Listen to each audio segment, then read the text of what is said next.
Start recording. And I'll just name names as I go around my screen. Artist, you want to start? Sure. I'm Artist Nelson. I'm calling in from Annandale, Minnesota, out on Highway 55, about an hour west of the city.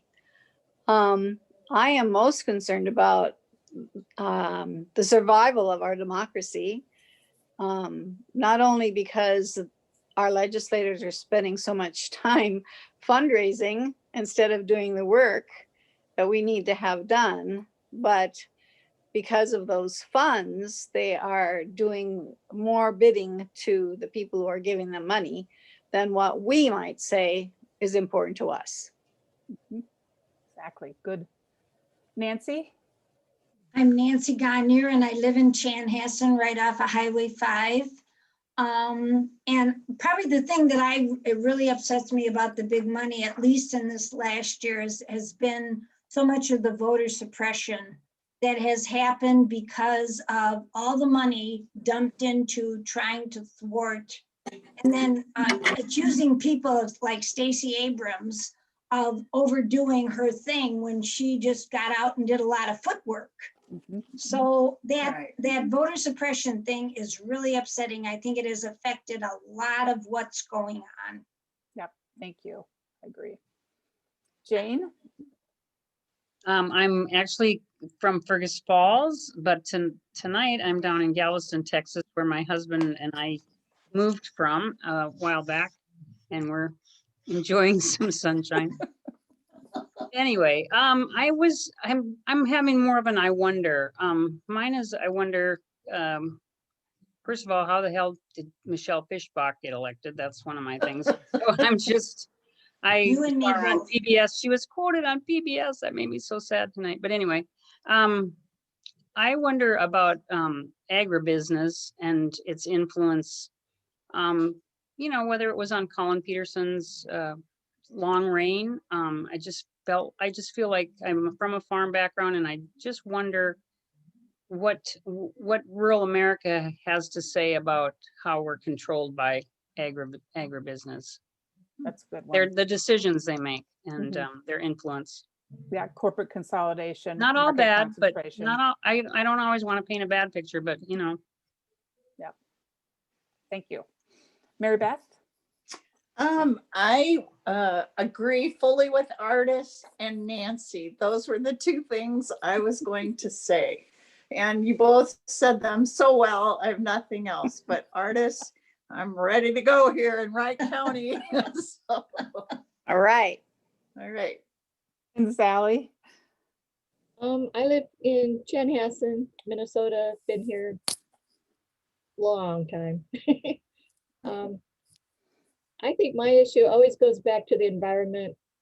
I mean, Jay and I did a video when we were seniors in high school together of the billowing smokestacks, and then we had the EPA, and we thought, oh, everything's going to be fine. But now that I've done a bunch of research, the Koch brothers are totally squashing any carbon tax or, the climate change deniers that they're funding, that, the Trump people seem to have swallowed. But the more of the stuff that's going lately, I'm thinking Trumpers don't like big government.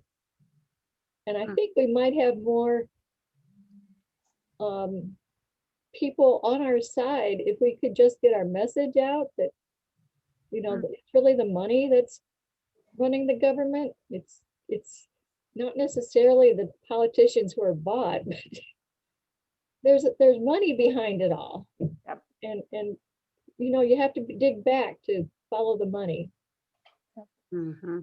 We are a plutocracy. Yes, we are. That's what we are. Okay, Mandy, how about you? Hi, can you hear me? Okay, I'm Mandy. I'm here in St. Paul. I have two young children, so most of the stuff I think about is pretty close to home. In terms of money and politics, it's everything from local school board all the way up. And I I think there's so much I need to do in my generation for my children, and so much they're going to need to accomplish to clean up after all the rest of us, that we need to get the big money out so they have a fighting chance of changing some stuff. Yep. Good. Thank you. Susie, welcome. There we go. There's just a lot of issues for me that when I start to look at, like, try to track things back and how we can be most effective, it often comes down to money. But one issue that's been just popping up for me lately is somebody mentioned agribusiness and how Monsanto gets away with so many chemicals that are maybe harming our health. And it's interesting enough because I have a relative who's a Trump supporter, but she and I can readily agree on how corporations like Monsanto don't really care about how their products affect all of us. So that's just one that's on my mind right now. Yeah, that's good. Thank you. Yeah, that's a big issue. And a lot of the freedom to speak, freedom to not label really falls into that too. Well, my name is Vicki Barnes. I'm in Woodbury now. And my biggest concern is everything you all said, but really the representative democracy that we're missing, and that my children's and grandchildren's voices are not going to be heard, and we don't have a seat at the table. And it's been that way for most of my adult life. So, it didn't get here this way overnight. Something like President Trump was going to happen to wake everybody up. Something was going to happen, and to make people get re-involved civically and realize what's at stake. But I think it went so far beyond. We're nonpartisan, we're cross-partisan, but I don't see a party when I see him. I see the oligarchy and the autocrat. So I think that really was a big slap in the face to America. We got to remember what we stand for and what our jobs are, and in a self-governing nation. So thank you all very much. I appreciate it. Like I said, I'm a little rusty at this because we haven't done it for a while. So normally I send out an agenda, but I was still trying to figure out what not to talk about. I just want to go over what we did in 2020 and how we ended. And I want to talk a little bit about, we always talk about corporate money, but the plutocracy is coming from the billionaires that have been created over the past 50 years of advantageous tax laws for them. So I want to talk about what they're doing this time rather than getting into the corporate stuff, because I think this is an issue that's kind of came up out of nowhere, nobody was really thinking about, and it is both parties. So I just wanted to kind of tap on that a little bit. So in Congress in 2020, the recap, what happened, what did we learn? In Congress, we had 2 bills calling on an amendment to the United States Constitution. One is HJR 48, and we kind of call that the move to amend bill. That amendment calls for getting rid of corporate personhood and being able to regulate the money. And that finished with 75 supporters and no companion bill in the Senate. So that's pretty good progress for that bill. It's not as popular as the other, but however, they don't have any Republicans on the bill, so it's not a bipartisan bill. HJR 2, the Democracy for All amendment, finished with 221 co-sponsors, and that did have 1 Republican on it. Woohoo, was bipartisan. And has a companion bill in the Senate, SJR 51, and that had 47 co-sponsors, none of them Republican. So what happens is, and it happened again already now, so HJR 2 then this session is HJR 1. So there's HR 1 with all the democracy stuff in Congress, and now there's HJR 1 is the amendment. And already it's got over 40 co-sponsors. one of them is a Republican. So it's introduced with a Republican and a Democrat, and then all the Democrats jump on there. So the Republicans don't want to support it.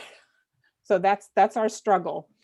So that's where we finished with those two bills. And nationally, Alaska became the 21st state to pass a resolution calling on Congress to propose an amendment. And it just last month in January, Virginia became the 22nd state. So we need 38 states to ratify. So once the amendment is proposed and sent to the states, we want to be able to ratify as soon as possible. So we're well over halfway there. On the state level, we always introduce resolutions calling for an amendment.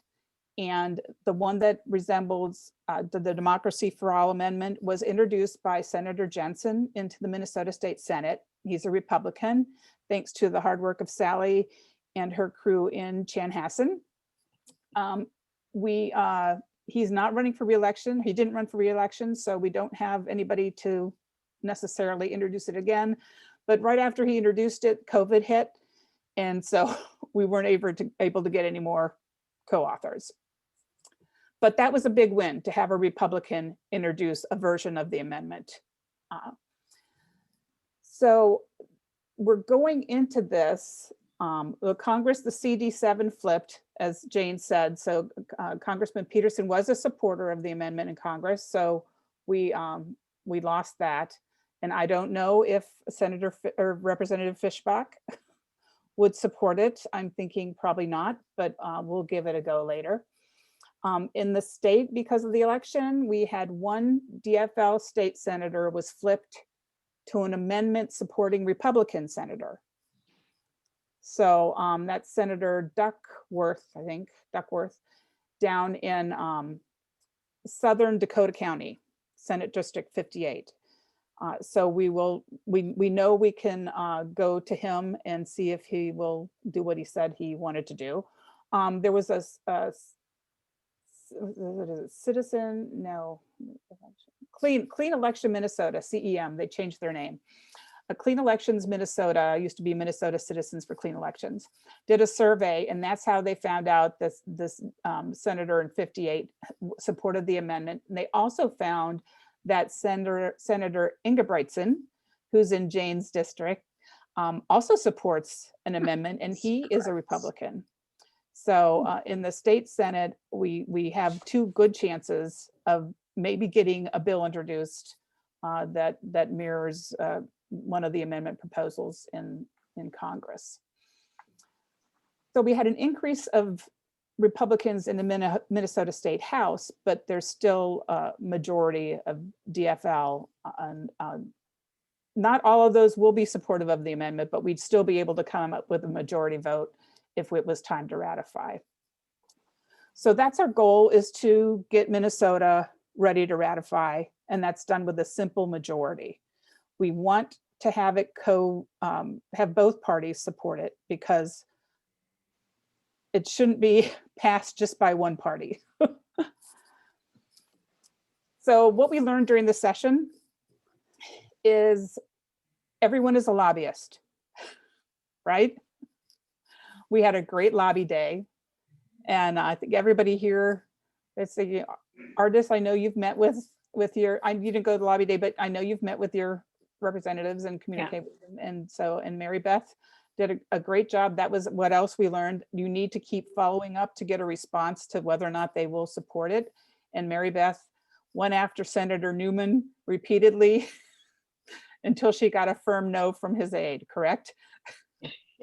Oh, you mean Senator Anderson? Anderson, I'm sorry. I always want to throw Newman in. Anderson, yeah. Yeah, 29. and Marianne O'Neill never replied. Never replied, okay. After 3 emails and 2 phone calls. Yeah, okay. Well, we'll hit her up again.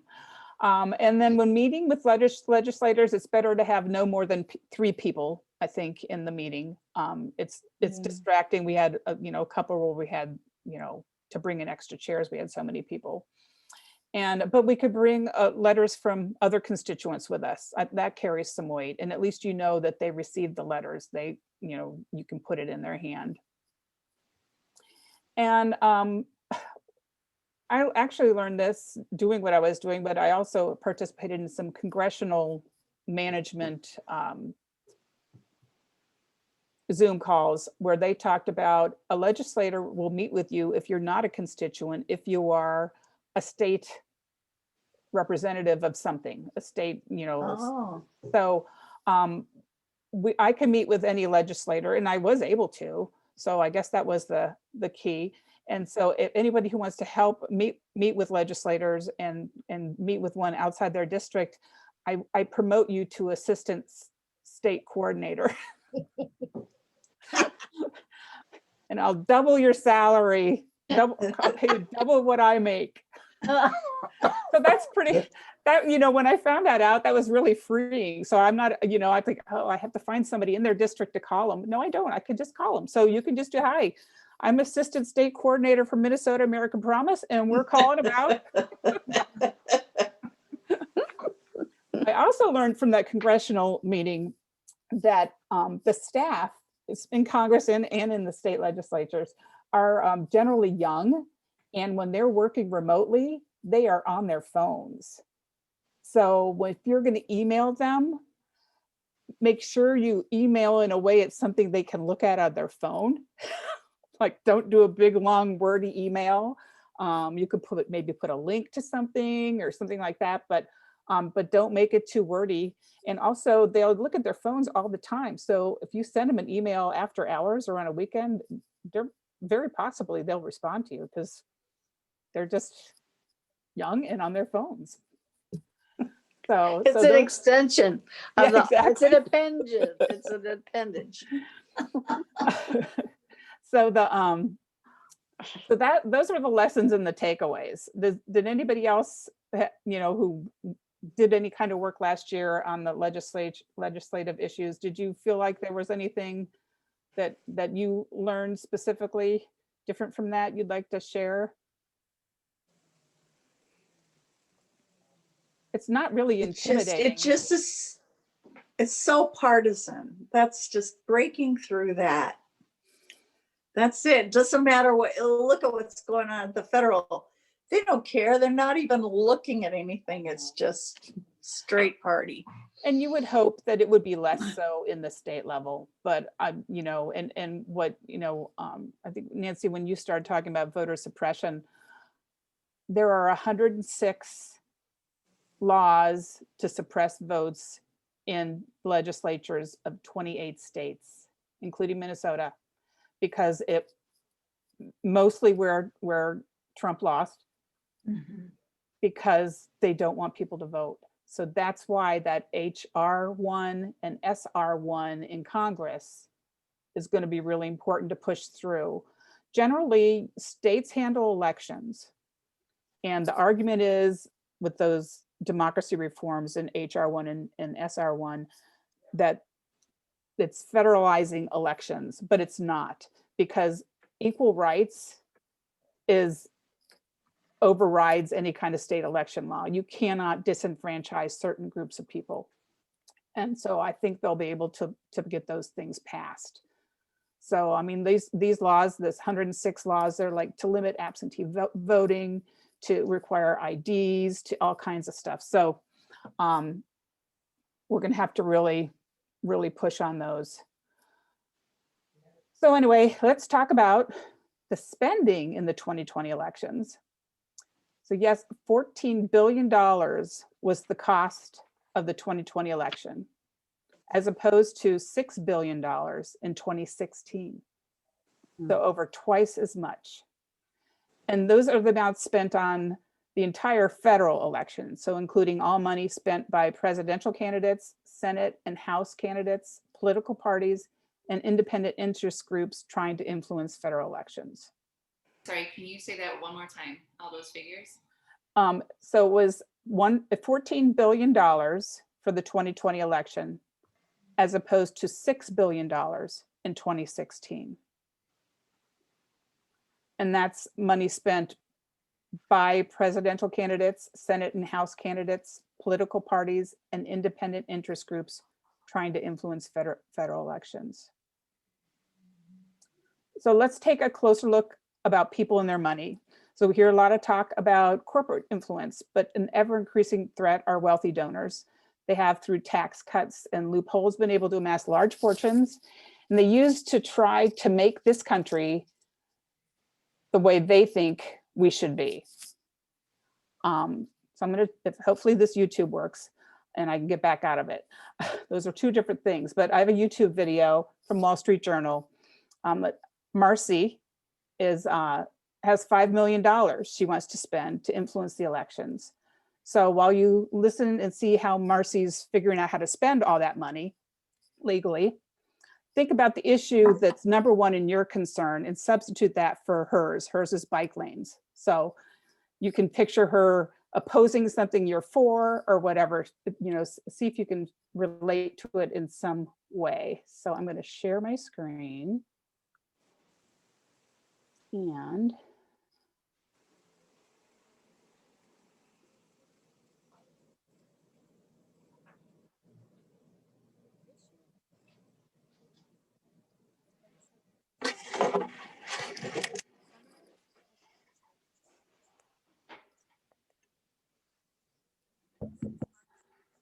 Volume, Vicky?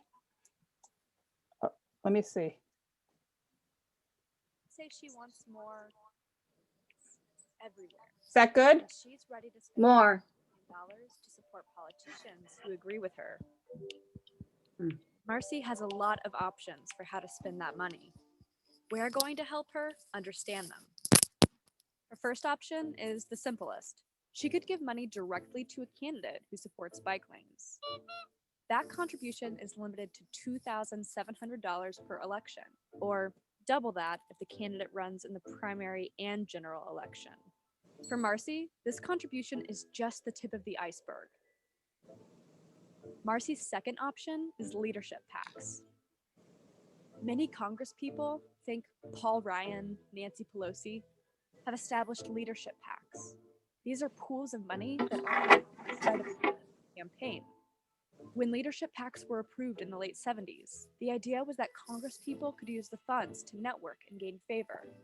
But the lines have blurred, and now that money is typically used for travel and things that, quote, raise a politician's profile.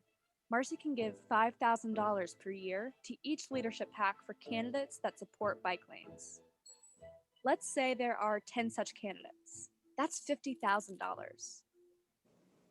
But Marcy wants to give a lot more than that. So next, she picks the party that supports bike lanes and gives money to each of their national party accounts. These accounts can't give money directly to candidates, but they can coordinate with them on how the money is spent. Each party has three: the overall national committee, the one focused on the House, and the one on the Senate. But that's not all. In December 2014, Congress passed a bill allowing more money to come in through three add-on accounts: headquarters, election recounts, and conventions. Marcy can give this much per year to each of these accounts, and this much to each of these. Over a 2-year cycle, that adds up to over $2 million. That's more like it. But Marcy still has a lot of money left to give, so she's taking a look at super PACs. This is where things get wild. Donors like Marcy, as well as corporations and unions, have no limit to the amount of money they can give to super PACs that support a candidate. This option was introduced in 2010 with federal and Supreme Court rulings such as Citizens United and a series of advisory opinions by the Federal Election Commission. And ever since, a huge bulk of political donations now run through PACs with names like Progress Tomorrow and Principles Project. So what's the big deal? Super PACs are not supposed to donate directly to candidates or even coordinate on spending, but each cycle, candidates and super PACs push the red line a little further out. Even with all these benefits, Marcy's not going to give money to a super PAC. That's because donating millions to a super PAC is public record, and Marcy's feeling a little shy about her last few million, which leads us to Marcy's final option: donating to a nonprofit. Marcy's giving the rest of her $5 million to Bike Lanes for America, a made-up nonprofit that allows her to donate unlimited money to influence her cause. and keep her identity secret. In turn, Bike Lanes for America can use Marcy's money to try and influence elections, usually through attack ads. The catch is that these groups must spend at least 50% on something other than politics. But these numbers aren't heavily monitored, and skeptics question whether some nonprofits are following this rule. So now that Marcy's spent all of her money, what's next? What's next is that all these different organizations figure out how to spend the money Marcy gave them. And for everybody who's not a Marcy, we just get to see more of this.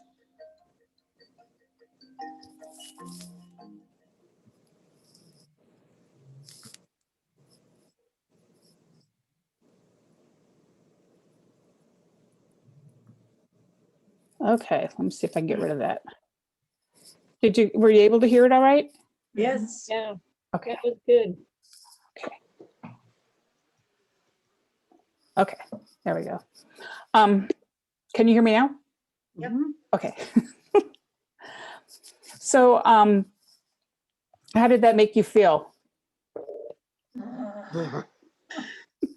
You know, that would be one I could share with Republican friends and let them have a clue.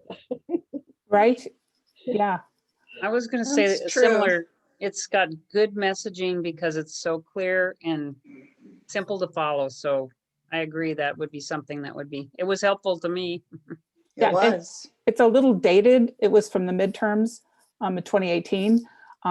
But in that 5,400 they were allowed to donate, it's like 5,800 now, I think. So those numbers go up every couple of years. But that tells you so that who is the one that makes sure that the 501, the nonprofits, 501Cs and all those are not spending, are spending at least Right. 3% of the money. It's the IRS. And the IRS is completely underfunded and understaffed. And there are so many, possibilities for getting money from the tax issues that it's just sitting there. Well, So what was good about that YouTube thing too is it was a very non-threatening thing she was trying to do. yeah, So, I mean, it appeared that way. So if you were dealing with Republicans or Democrats, it isn't anything that Yep. that's what I thought was good about it. It was very neutral. hmm And when you talk about the voter suppression and the participation in a democracy, Marcy doesn't want us to participate. Mhm. She doesn't want all of us to vote because it's going to mess her stuff up. I Mhm. mean, you can think about all the different things, people do with their money, the charter schools or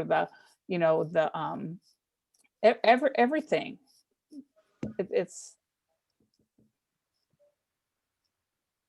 It's really shocking. Vicky, is it possible to find out where Yep, we I'll could send you the locate that? link. Yeah, I'll send you the Okay. link in the recap. Thanks. But yeah, that's a pretty good one. Just remember, it's kind of dated because Paul Ryan, Nancy Pelosi, but you can just know that it's more money now than it was then. So, Thanks. so now if you were really super pro bike lanes, would you be okay with her spending all that money? That's what gets you. Okay, so if you're like, if you separated, if you substituted bike lanes for Second Amendment rights.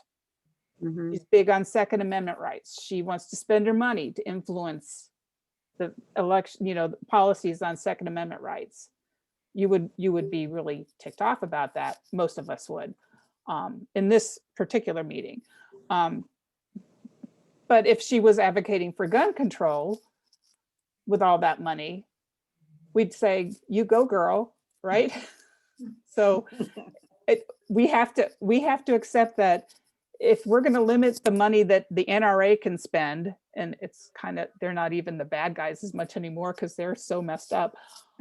We have to accept that the money that Planned Parenthood will spend will be limited too.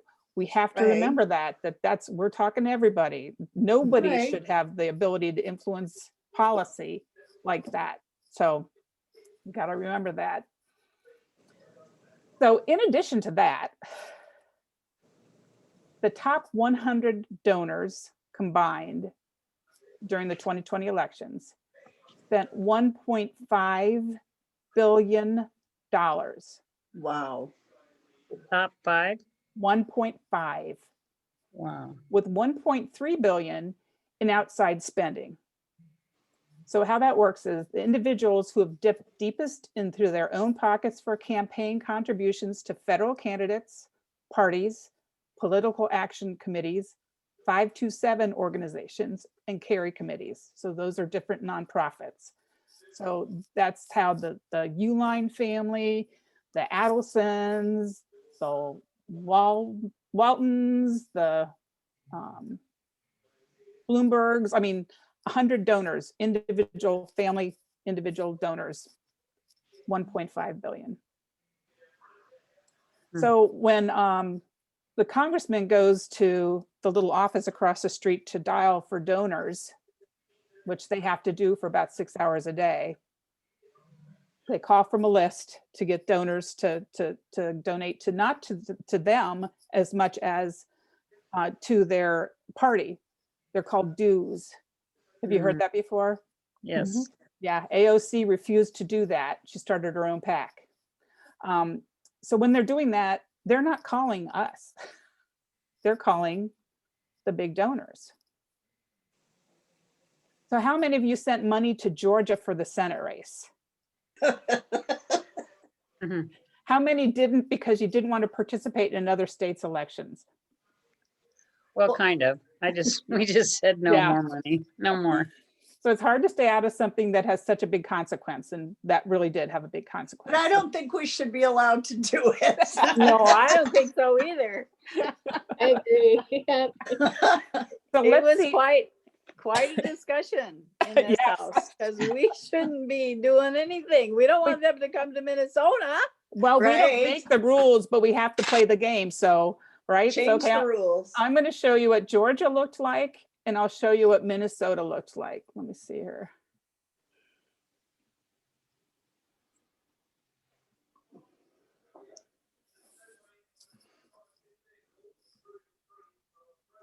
Okay. So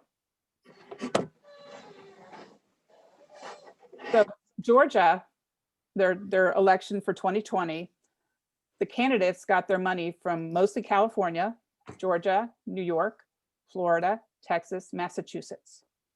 So these are individual donations of more than $200. So no PAC donations, individuals. So you can bet they spent the $5,800 they're allowed to spend, right? Minnesota, luckily we spent the most on ourselves, but the rest of the money came from California, New York, Florida, Texas, Massachusetts. Wow, Is that a surprise? well, it's the same states. Yep. Yeah. You know, you just, Yep. yeah. And we aren't the only two states they're spending money to influence. So Are those the most guilty states for interfering with other states' elections? no, I don't think so. Hmm. That's where a lot of wealthy people live. Think about who lives out I always hear it from McConnell, the coastal elites. Well, the coastal Yeah. elites on both sides. Yeah. Yeah, and Texas and Florida don't have state income tax, so that's. Yeah. Oh. So, when I speak to the Republican senators in Minnesota State Senate, a number of them said that they don't think anybody from outside the district they're able to vote in should be able to donate money, especially if they had run a special election. I mean, those are just crazy. Yeah. So, I mean, hopefully when we get to the point where we can regulate election spending, that's Well, something we can do. they don't like that, and they detest fundraising. They would rather not have to fundraise, but yet we're stuck here. I mean, they don't want any movement. Yeah. Yep. Do our state legislators have to spend the same kind of time fundraising as our federal Not the- legislators? No, I don't Probably know how their not. relationship was. Well, actually, wait a minute. Well, you Yeah. can find, You can look up how much each one spends, and I think even Valetopia probably has some of that. But in our House district here in Otter Tail County, our newcomer, Bud Nornis, retired, and our newcomer came in, and by July, he had $50,000. Yeah, actually the state, they just released the state numbers and they're Yeah. pretty high. I remember when the first time they went over $1 million, Steve Swedinsky, was it Swedinsky? In Eden Prairie area, that was $1 million election, and that was the first time, and that was just, must have been 2014. And I like that you're making this bipartisan, because to me, in the DFL, they target certain Senate districts because they, so that's where all the money goes. So Yeah, Right. it's a harsh reality for those who want their causes to be promoted. yeah. Rural America. Well, there is a certain amount of kind of a dues that the state legislators do pay, though, because mine said something along those lines when I spoke to him about it. So it didn't sound very onerous, but there's a certain amount of party support that you have to provide. So that was where we are with the billionaires and what we did in the past. So let's look forward and see how we're gonna, one of the tracks we're gonna go moving forward here. So one of the big things with American Promise is to be ready to ratify, right? Congress is gonna introduce the amendment and they're gonna pass the amendment when they are ready to pass the amendment. And it's gonna be within the next 4 years, 2024, we expect to have the amendment proposal, because every year it's gone up, and now it's not going to go away. I don't know if the current turmoil in the Republican Party is going to set us back. So hopefully it won't. But the goal is to have the amendment proposed, passed, and ratified by Independence Day 2026. So that's the American Promise 250 is what they're calling it, because that's the 250th birthday of our country. So ready to ratify, what do we have to do to get ready to ratify? Well, in the past, we always tried to get the resolution passed, right? But Senator Kiffmeyer still has control in the Senate. And so no bill will be heard in her committee. It's still good to try and get a resolution introduced, which we're going to try with Senator Ingebrigtsen. Did I say that right? Yes, Ingebrigtsen. Okay. And just because we want to keep trying that. But we want to try this year to meet with every Republican member of the Minnesota Senate and talk to them from a point of educating them. This is what our group is doing. This is what's going on in Congress. And we would like to make sure that you're ready to ratify, and explain the different amendment proposals, and ask if they have any questions about it, and then ask if they saw an amendment proposal like this particular amendment, would you vote to ratify it? Because it's a simple majority is all we need. And like I said, we really do want it to be bipartisan. Otherwise, the DFL will always hear that we shoved an amendment down somebody's throat. So it's just not worth doing. So, and then meet with the DFL senators and representatives and educate them on the amendment, all the versions that are out there, ask them if they're ready to ratify, ask them to co-author the move to amend bill or our bill, whichever one. And any legislator, regardless of party or House or Senate, that's ready to ratify, offer to hold a town hall in their districts to educate their constituents.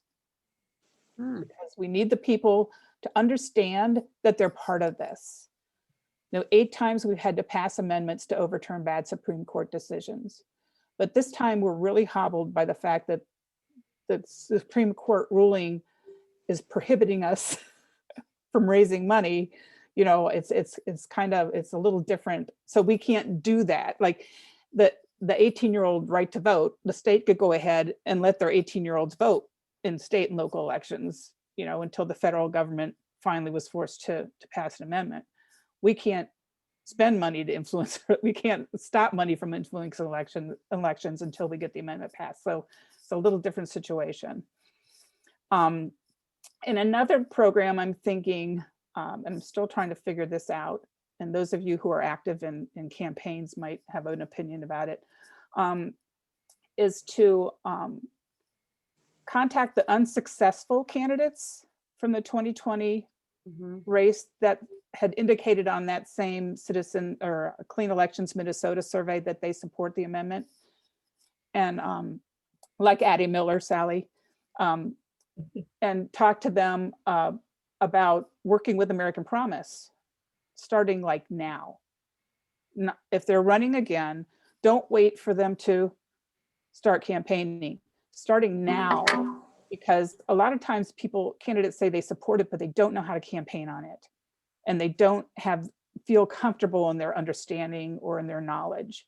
So if we ask them to be a part of American Promise and use their connections they have from their campaign last year to get in front of people, do presentations, to maybe they could write a letter to the editor for their paper or something like that, just to keep their face out there and get their constituents aware and have them learn about it, so that when they do run again, they're in a more secure position.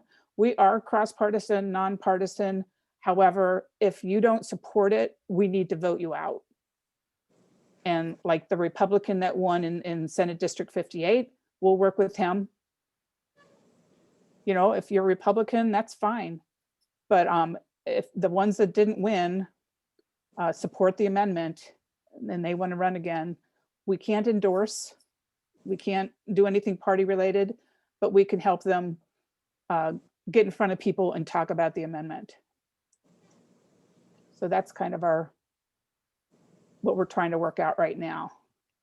Can we get something from national, or, you know, they had the, I signed the American Promise Pledge graphic? They do have, well, they've got a new thing they call the Citizen Pledge. Actually, it's a new old thing. Yeah. When I first started there, they had it, but now they redid it. But I'm going to speak with Azer. He's our state manager. I'll speak with him, well, our national manager in charge of the states. I'll speak with him a week from Friday, next Friday, not this coming, next one, for our regular meeting. And I've already kind of put a bug in his ear about I will ratify thing. But I'm not, you know, the difference between what we had for those of you who don't know, we had a pledge campaign where we had a picture, a graphic, their face and the quote, and it's, I will pledge to use my office to advocate for the 28th Amendment to the Constitution. And what I found with the Republican senators that I talked with is they're very hesitant to put their face out there and to publicly advocate for something that's going against leadership, because it's on the Republican platform in the state of Minnesota that they want to keep Citizens United ruling. They don't want to Really? Oh yeah. Really? Yeah. Well, that's goofy. So I would feel good about them just saying, yes, I will vote to ratify. But I think, you know, it'd be nice to have a little graphic for them to sign. And if they want to use it in campaigning, they can do that. But I don't know that I want to have a place on the American Promise page where people can go and look at it. So we'll have to talk to Azer and see what he thinks about that. Because I think that Gretchen Piper, she was all in on it, and Addie Miller would be all in. Well, they can still do the pledge. Yeah. Yeah, they can. They did do the pledge in their campaign, but now it needs to pivot to some more of a message of, we need to really work to get money out of politics. And I support, you know, it needs to pivot away from campaigning to what we're trying to do. So you're thinking that rather than I pledge to use my office, something like I agree that I'm ready to ratify if I'm in office already, you know, something like that, or I support, or, Yeah, I think, I mean, just bringing up the subject, not even about if I get elected, because now they're just regular Facebook pages. yeah, Even though we know they're gonna run, they're just trying to inform now. yeah. Okay, I'll ask Azer if there's something that's in between. Yeah, Yeah, something that won't rile the Republicans up and give them something to think about, like, you know, money in politics, really, they shouldn't like it if they're conservative and. well, they don't. They really don't. It's just, it's a, when you say end Citizens United, that's a buzzword Yeah, I that would. Republicans reject. So you have to be careful how you say it. So, and this is more than ending Citizens United.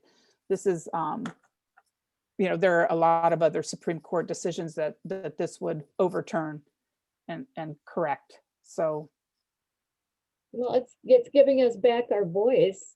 yeah. You know, like, it's like, stay tuned for how to do this.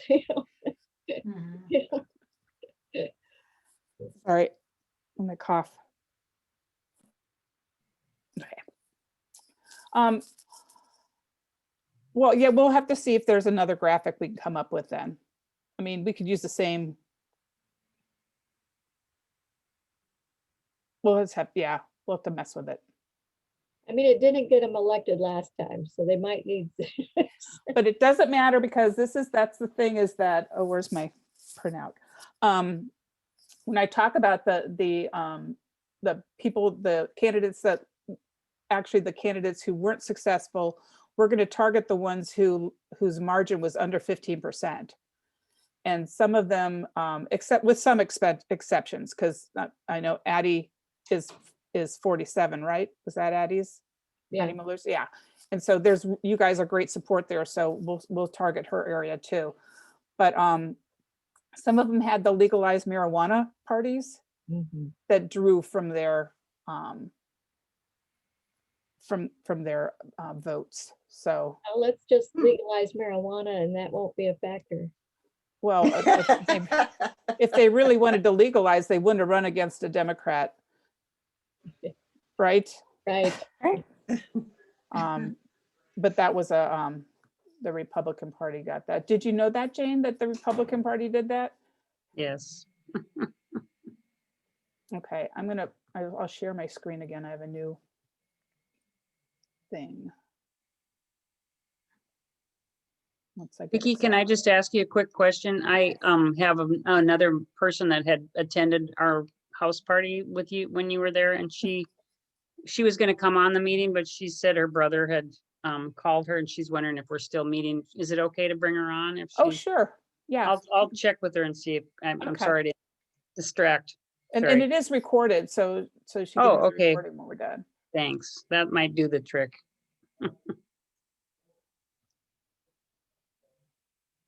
So I came up with a list just of House or senators that were close, and I'll do the House ones. But even though Addie didn't win, and the Democrats way outspent the Republicans in the state. I don't know if you saw those articles. Yeah, I saw that. Official now. They got a heck of a lot closer than they did before, because my list for last year was none of these same people except for Limmer. Limmer was the only one that was on both lists. Come on, Excel, open.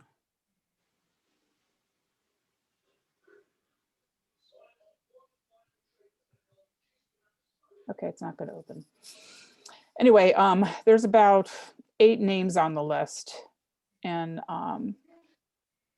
11, 14, Eric Putnam, Eric just barely won there, but there was a marijuana candidate in that St. Cloud area too.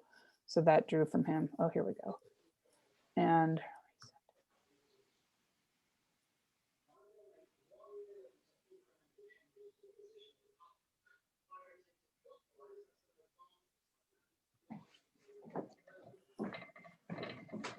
oh, I think we're getting there. Okay.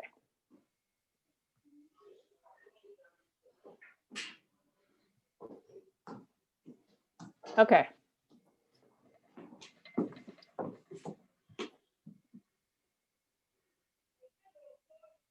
So I put Jason Rarick in there in, where's my?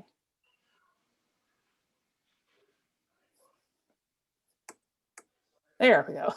That's helpful. Up in the Duluth area, 'cause Michelle Lee was a really strong candidate, so I don't know what happened up there, but I have there on there too. But Eric Putnam is a Democrat and he won by just 0.8%. Jerry Ralph was deceased now, but there was a marijuana candidate that was 7.92%. So we can assume that Eric would have won by a wider margin. So the District 20, so these are south, around the Rochester area, 25, 26, 27. Look at Carla Nelson, just barely won. I mean, last year, they weren't on my list last year. Osmic, there you go, Sally. Yeah. Won by 8%, but Gretchen was a real good, strong candidate. So that's a lot closer than it was last year. Right. Limmer's a lot closer. He won by like 30% last year. Right. So, so even though the DFL money didn't go as far as, we wanted to, or they wanted it to, we got a lot closer. And then Zach Duckworth is the one that's for the, supports the Republican that supports the amendment. And I have Rich Draheim on there because that John Olson has a lot of support. There's an out-of-state donor that wants to funnel some money in here.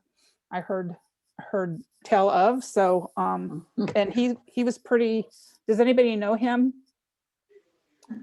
He was pretty let down that he didn't win. I guess he said that there's no support for the candidate. Once the election's over, you're like dead.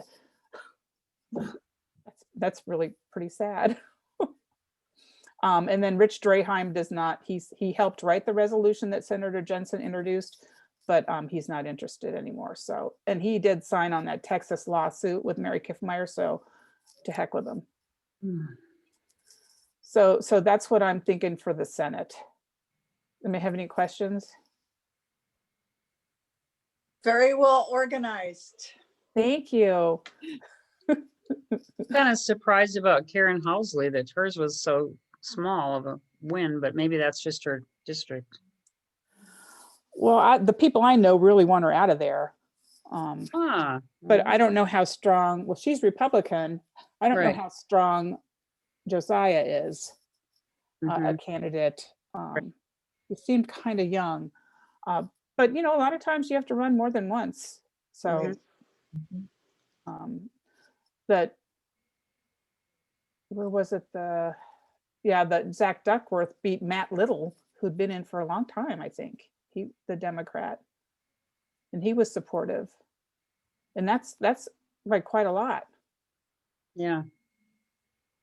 So there was a lot of issues with the defund police. That was a big campaign thing. So if you would like to work to lobby legislators, let me know. You're gonna work. I'll help you, Vicki. Yeah, good. It'll be nice because you can do it from the warmth of Texas. And we're all going to come down to Texas. After COVID. Yeah. Oh, darn it. No, you can come to the beach. That's okay. Are you wide open? Lots of braces. Okay. Good. Yeah, thankfully. Yeah, that's nice. So, well, thank you all for being here. So we're going to try and do this the first Wednesday of the month. And if you're interested in lobbying, we'll probably do something a little sooner. We're going to have, American Promise is going to have lobby day training or lobby training probably through April. We're going to have our conference in May and there'll be lobby days then for Congress. But we can fit a time for us in Minnesota to do a lobby day. And now people can go without going. So more people should be able to. So we don't have, we don't have a lobby day set. There's no date. Nope. Okay. For Congress for national there is. It's the week of May 4th. I am lobbying for the climate for the state next Thursday. All right. Good. So too many fires. Yeah. Yep. We just did a Minnesota Farmers Union lobby day. I'm in the Farmers Union. It was really well done. I mean, and we had both senators on there and the governor and the attorney general, and it was just really nice. So when Mary Beth and I write to Senator Anderson, we should just connect him to Duckworth and Engebretson, right? No, not yet. Not yet. Not Well, he Okay. said, so we need more time. We need more time with him. I think, you know, there was a whole bunch of that in us in the office, and we was some confusion with the resolution that wasn't quite done yet that Senator Jensen had. And Okay. so, I mean, when we're lobbying this time, we're going to be taking our time and educating them. And if we need to do more than one this session, more than one visit with them, we'll do that. I mean, just it's you know, with like the climate lobby, you cultivate a relationship with them. So it's going to be more like kind of the first time, just telling them this is what's going on. Obviously, an amendment that has over 200 co-sponsors in Congress is not going to just go away, you know. So if it's not while they're serving, eventually it's going to be happening maybe when they retire. I don't know how, you know, some of these people are pretty old. But I think that, you know, basically just sharing the information with them, seeing what kind of concerns they have, getting to know them a little bit, what groups they're interested in. And we had some training on research and analysis we'll be using to try and learn more about how to approach them.